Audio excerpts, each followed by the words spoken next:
नेपाली रहेन भने कसको बिहार पिउँछौ, कसका छातीमा खेल्छौ, कसका निमित्त जिउँछौ।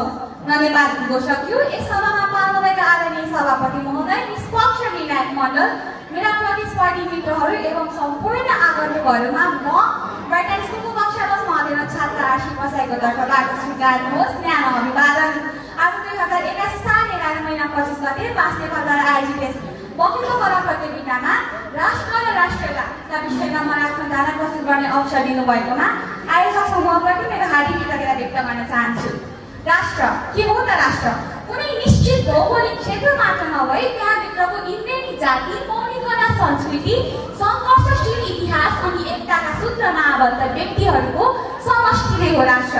नेपालका सन्दर्भमा यसलाई सयौं ढुङ्गा फुलहरूको सिंहमालाका रूपमा व्याख्या गरिएको छ।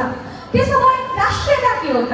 यही सुन्दर मालाका सम्पूर्ण फुलहरूलाई एकसाथ बाँधेर राख्ने एकताको धागो नै राष्ट्रियता हो। देश पर शक्तिको प्रतिष्ठिमा पैदा उत्कृष्ट राष्ट्रियता हो अनि मेचीको दुःखमा महाकालीको आँसु झर्दो राष्ट्रियता हो।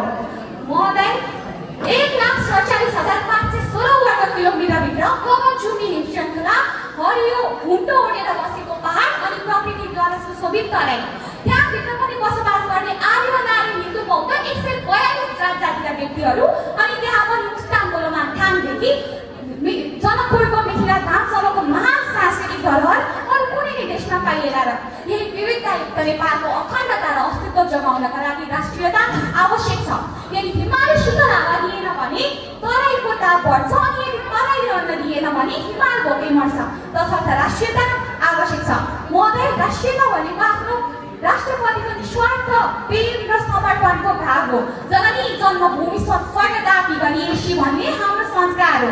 हाम्रो पुर्खाको यही समर्पण र त्यागका बलमा स्थापित विरासतका रूपमा रहेको यो नेपालको पावन भूमिमा राष्ट्रियतालाई देशको आधारशिला भन्नुमा कुनै दुई मत छैन। तर विडम्बना आज यो आधारशिला काहीँ डगमगाउन पुगेको छ, काहीँ खलबलाउन पुगेको छ। म सम्झन्छु आधुनिक शिक्षाका नाममा एउटा नेपाली विद्यार्थीले कक्षा कोठामा आफ्नै मातृभाषा नेपालीमा बोल्दा खानुपर्ने दण्डहरू।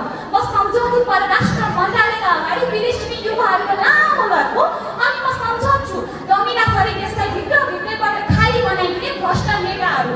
यस्तै केही मुख्यवर व्यक्तिहरूले आज राष्ट्रियता खर्बनाउन खोज्दाखेरि म सम्झन्छु स्वर्गीय कुमार योजनका ती शब्दहरू। नेपाली नेपालको माया छ कि छैन, धेरै खेल्यो तिमी नेपालको छातीमाथि, तिम्रो छातीमाथि पनि नेपाल छ कि छैन। अब मेरो प्रश्न छ यहाँ उपस्थित सम्पूर्णमा, के हामीमा छ त राष्ट्रियता? आज छिमेकी देशले गौरवपूर्णलाई आफ्नो देशको भनी दाबी गर्दा शीत हटाएर त्यसको प्रतिरोध गर्न सक्ने हामीमा छ त राष्ट्रियता? आज जाजरकोटको भूकम्पमा त्यस्तो जाडोमा आफ्नो शरीर छोप्नका लागि कपडा पनि नहुँदाखेरि जाडोले काबी परेका ती अबोध बालकहरूको अवस्था देख्दा पनि म बस्ने हामीमा छ त राष्ट्रियता? आज कुर्सीमा पार लगाउनका लागि दिल्लीको अनुमति लिनुपर्ने हामीमा छ त राष्ट्रियता? आज 17 महिनादेखि इजरायल हमासका द्वन्द्वमा अलगत नपरेका विपिन जोशीलाई देशमा पुनः सुरक्षित फिर्ता ल्याउन नसक्ने हामीमा छ त राष्ट्रियता? भन्नुहोस् महोदय, हामीमा छ त राष्ट्रियता?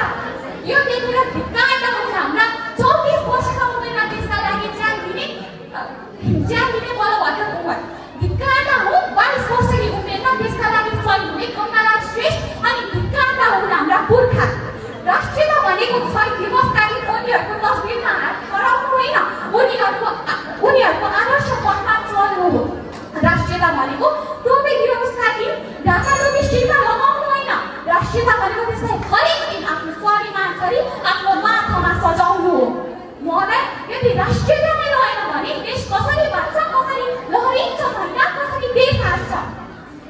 अब हामीले आफ्नो पुर्खाहरूमाथि धेरै गर्व गरिसक्यौँ। अब समय आएको छ हाम्रो भन्दा अग्रणी राष्ट्रियताको भागलाई जगाउँदै केही यस्तो गर्ने जसका लागि हाम्रा भविष्यका सन्ततिहरूले पनि हामीमाथि गर्व गर्न सकुन्। जय राष्ट्र, जय राष्ट्रियता।